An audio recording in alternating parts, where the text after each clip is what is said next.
大亞灣核爆嘅話，每人賠18蚊。福島核電廠爆完又爆，周圍嘅人梗係瀨晒嘢啦，所以日本政府都不設賠償上限㗎。就算當年切爾諾貝爾核爆，危害足足25年，成個城市變做鬼域，烏克蘭政府到而家仍然承擔所有賠償。受輻射影響嘅村落，村民有免費醫療，仲有30到90日有薪年假同食物津貼。喺深圳嘅大亞灣核電廠同香港咁近，一旦發生核災難，又會點呢？香港人如果面對核災難，係更加叫做脆弱啦，可以話係，因為我哋每一日都要新鮮蔬菜、新鮮食物入口，咁而嗰啲入口地方可能就係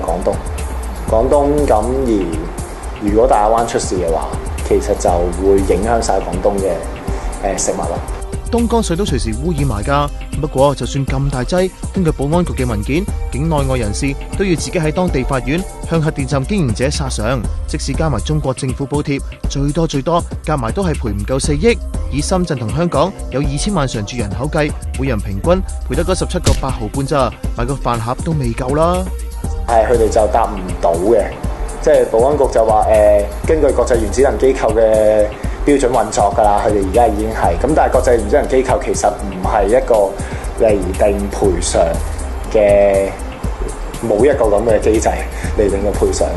環境局冇正面回應點賠，中電就話要按相關法例處理喎。